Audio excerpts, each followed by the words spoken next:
Welcome to the podcast of the impossible. I'm Peter Wood, and my guest today is a legendary performer who ran a legendary magic shop in the DC area for nearly 4 decades. It's the one, the only, Barry Taylor. There we go. Oh, we have to record this. This is the only time it worked for me, and unfortunately it's Barry's nap time as well. So... How are you? Welcome. I'm here. It's good to be here. Thanks for coming. Thank you, Peter. I'm excited. I've had a couple people already ask me, when are you going to have Barry on your show? And which was very, so I said, that's a great idea. We need to make that happen. So I'm excited that we got that to happen. Well, it's my pleasure. Yeah. So for folks who are not familiar with you or don't know who we're talking with today, you ran a magic shop for almost 40 years. Yep. And in the sort of DC suburbs, right? Yeah. It was just outside of the DC area. I was in Silver Spring, Maryland. Okay. Yep. So folks who were in sort of middle Maryland to northern DC, that area, would be coming to your shop and, buying stuff for years. Definitely. And then also, performer all over the place, but especially in this area. And you've been doing that since a teenager, right? Oh yeah. Performing. Yeah. I started performing when I was like 12 years old, and I actually got to make some money because I would be, working somebody's birthday party and they would pay me. Right. And how old were you when you were starting to do paid shows? Do you remember? 12 years old. Okay. But then going even back further than that, I don't know if I know your origin sort of story there. What was do you remember the kit or the magician or whatever that got you hooked on magic to begin with? Actually, yeah. I think like a lot of people who are into magic, we become fascinated with it if we saw it. Yeah. Now, if I go all the way back, I go like when I was a little kid, and I can't even remember how old I was. Yeah. I had an uncle, and he wasn't even a real uncle. He was a friend of whatever the family, All right, cool. And he would pull stuff out of my ear. The old pull the coin out of your ear. Right. Well, he would always work it where he would pull candy and stuff. And I'm like, golly, that's amazing. Well, little did I know, he had somebody behind me handing him boxes of Cracker Jack. Nice. And he'd pull this Cracker Jack, and he'd pull these other things. And I was like, this is amazing.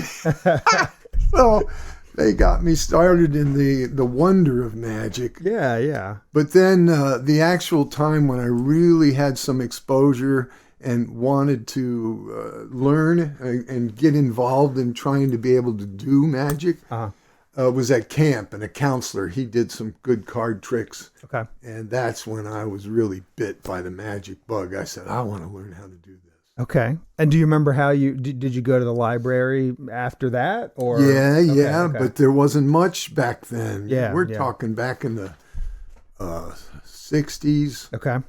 And, I'm still a young kid, and there's not much available in libraries back then. And right. Of course, there's no internet.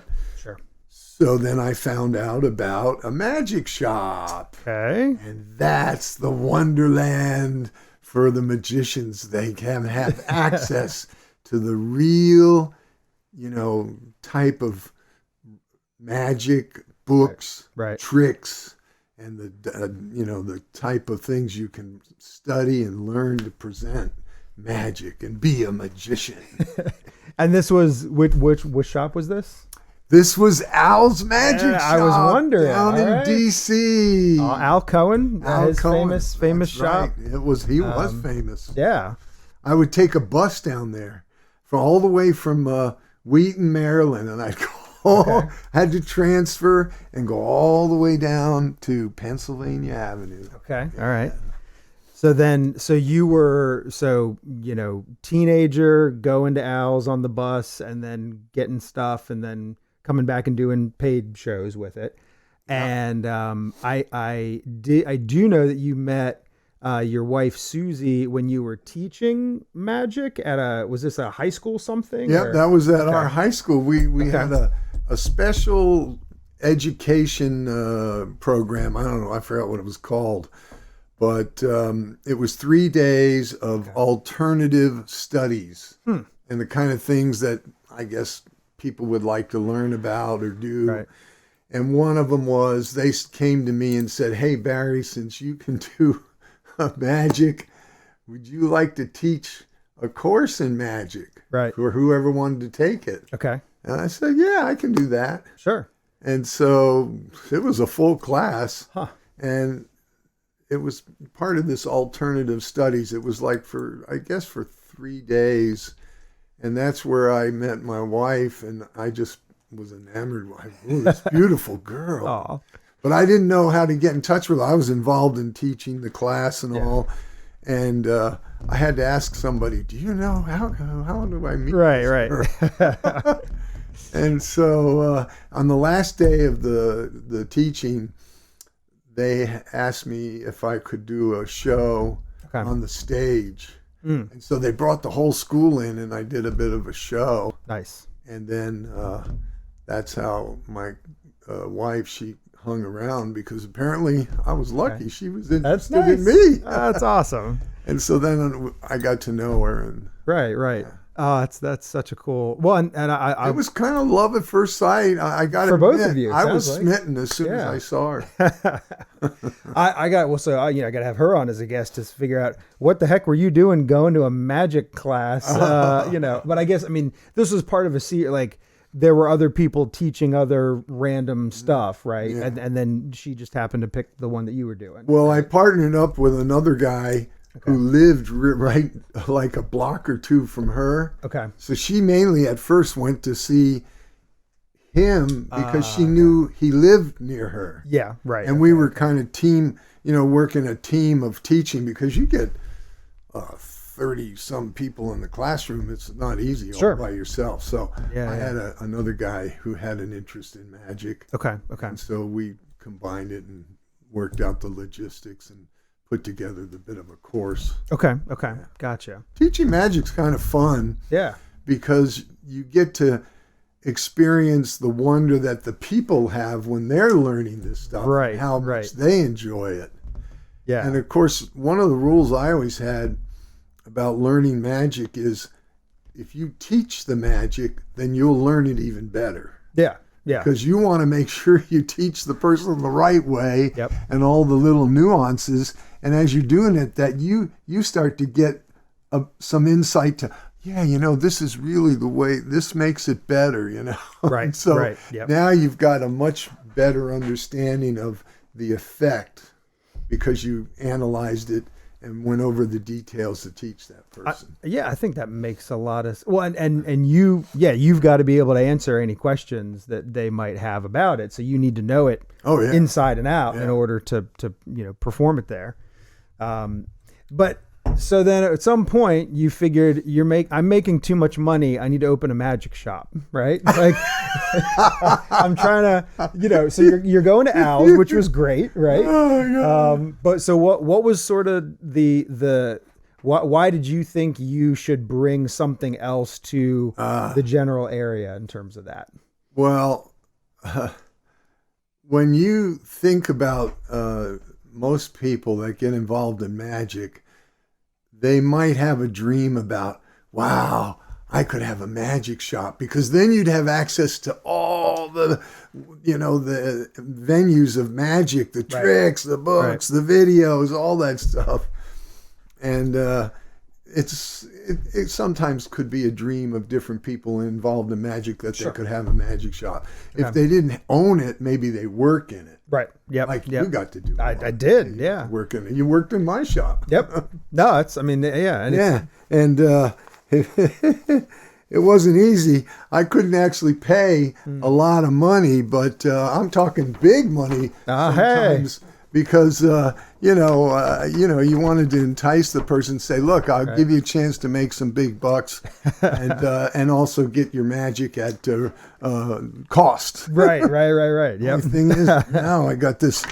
God darn, I'm gonna need a bigger wallet. Oh yeah, that's a big. But here I got some more money in here. Right. Let me. Oh, geez, my gosh. Boy, I hate when that happens. It just burns me up, man. But here, I got some more money. All right, good. And like I had to, try to teach you and get you to work for me and make some money. But, I tried to do it where it made it, lucrative enough for you. But Sure, you got sure. to have the fun of being in the shop. Yeah, yeah. So I had to learn how to stretch my money. And I just stretch it out, stretch it. There you go. Man, you get that money stretched out and get more bang for your buck. Yeah. Matter of fact, look at this. I get a whole gallon of gas with this dollar. Yeah. That's no good. problem. That's a deal. Yeah. Here. Well, thank you. Oh, that's awesome. for you, my This is man. good. I'm gonna fill up the Impossible Mobile. Yeah. We should also let folks know, if you are listening to this, you should stop and go to YouTube and be sure you're watching, because magical stuff is happening here. Yeah, well, that's what it's all about. Yeah. This is, magic is a visual art, but it's a universal one because Sure. everyone can understand magic. Yep. So it transcends all cultures and different ethnic groups, and it definitely has a unique appeal that gives people a little wonderment and some fun. Yeah. That's the main thing. You want to make it really fun for people. Well, and that's an interesting segue. You say it's visual, but I have seen photos of you performing magic for Andrea Bocelli, who is not known for his visual acuity. Yeah. So, do you remember how that came about? Like how you got a chance to perform for him? Well, being a performer, I'd be out in all different venues. Sure. And one of the venues I worked a lot regularly was a place called Cafe Milano. Okay. And boy, they had a lot of important dignitaries and VIPs coming through there. Okay. And so, And were you sort of the house magician? That's or pretty much what it was. I Okay, was like the house magician. Okay. They'd have me there for special events and parties. Gotcha. And like one time they had the Queen of Thailand there, and they had a special. Oh my God! You had Nice. you couldn't turn your back on it. You had to follow man. all these rules. Yeesh. But I did some magic and made it interesting. And like another time they had a group of people in honor of Sophia Loren, and she was there. Okay. And I did a special effect that I geared to her. A lot of times you get to take magic and apply it in a way where it relates to the occasion, or like people who do trade shows, they're working their magic with the use of the product or the corporate message. Sure. So I had a picture of Sophia Loren, and I told her, "Oh, Miss Loren, you're one of the most beautiful women in the world. I have a picture here." And I think, I think all of us in the world today have always thought that you were a perfect 10. Okay. And then by showing the picture, you show it front and back, and you fold it, it turns into a $10 bill. Oh, nice. Okay. And then you show it on both sides, and now it's a $10 bill. Uh-huh. So that's how I worked it to relate to her, but the magic was there. And then she goes, "I know who you are." Oh, no. She says, "You're the magician." And I go, I can't fool you. Oh, man. Jeez. So it was funny, but That's good. you get to hobnob sometimes with stars. Sure. And I wish I had taken, sometimes I get pictures, but sometimes you don't want to be a pest to the people. Yeah. So sure. I never got a picture with her. I wish I did. Okay. But, Yeah. Because it was a banquet and they were having dinner and stuff. And Sure. so you don't want to annoy them. You want to try to work your magic where you interact with people, but you don't want to dominate Right. their Yep. time. Yeah. Sure. So sometimes you only maybe do one quickie trick. Yep. Or if they're receptive and they like it, then maybe you do another one, and then you say, "And if you'd like, I'll come back. We'll have some more fun later." Yeah. Well, and this is like, again, strolling cocktail magic, right? Like where they didn't buy a ticket to see Barry Taylor, they were just at an event, and then you're walking around doing some up close stuff Right. for them, right? Yeah. Although sometimes when I worked certain venues, they would have a program or something. Oh, And okay, then okay, it would sure. list magician Barry Taylor. Right, right. So then people would know that a magician was there, or it was part of the program for me to do a stand-up performance. Okay, And that okay, might have sure. been a half-hour show. Right. Yeah, yeah. No. Well, and I know a lot, I mean, so like the technology of magic, you talked about from books, when I was starting, everyone said, use a mirror to practice what your sleight of hand type stuff.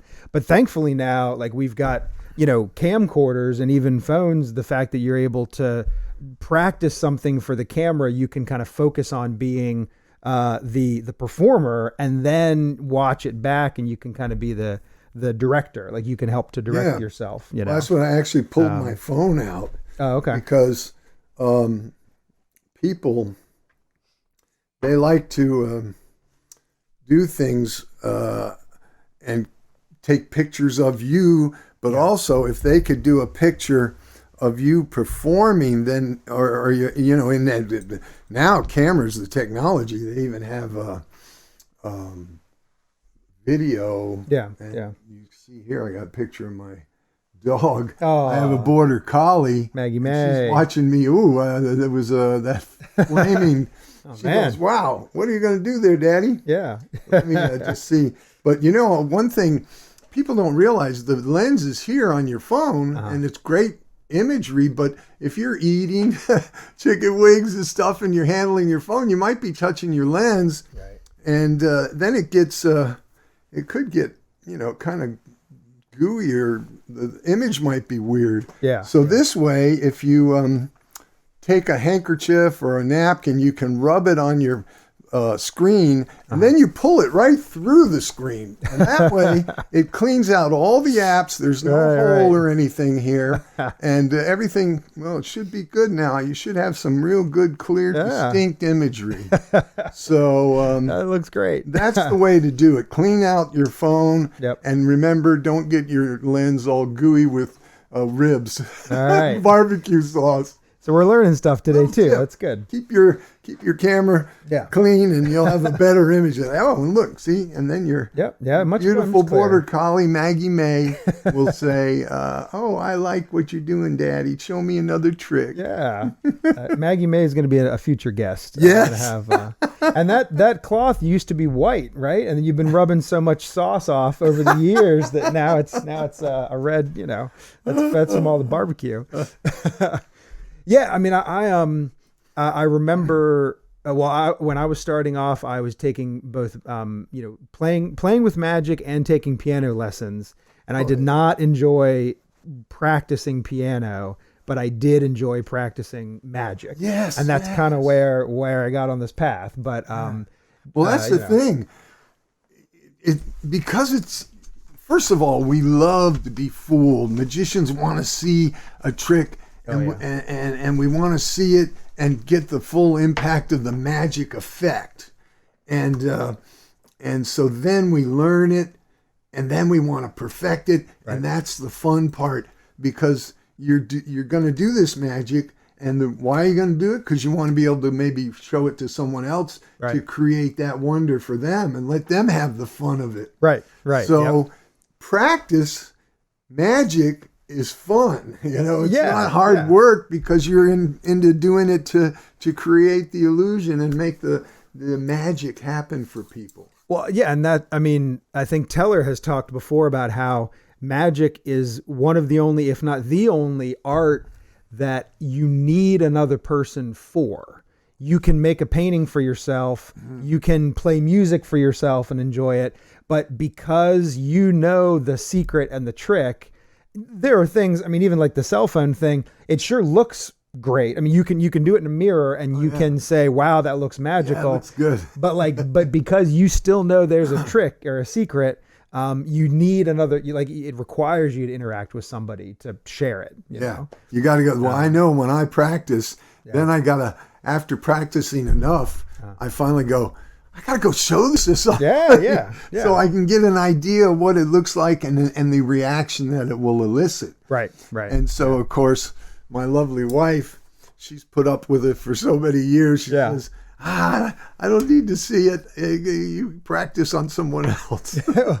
No, mine too, for sure. And I think that was one of the good things about the shop was that you always had a trick of the week. You had something that you were working on, and a lot of times it might have been something that was old from a book, and first of all, you can do it for pretty much anybody who comes in, but also if you are going to sell them something, you can say, hey, it's in this book or it's in this video. It might not be a physical trick that they need to buy. Yeah. They can get the book or the video. Yeah. Yep. That was one thing about having a magic shop. You had to learn a lot because you're trying to demonstrate stuff and sell it to the people. That was part of it. I wanted to sell the tricks to the people. But when I did it, I would suggest things for people. I said, well, this would be the kind of trick that would be good for you or easy. Yeah. I'm not going to try to sell you something that's so hard that you won't be able to do it and you'll just get frustrated. I don't want that. I want you to have fun with it, and I want you to be able to get into it and have a chance to perform it. Right. So it's not going to be something beyond you. Right. Yeah, I think that was always important when I was helping out too, is kind of getting a sense of talking with the person first about what their skill level or interest level is, and then you want to make sure that it's okay if it's a little bit of a challenge, but if you sell some kid something that is more complicated or takes a lot of reading or whatever, they're just going to get fed up and they're not going to even try it. You don't want them to have it to be a tedious or uncomfortable experience. Yeah. No, I agree.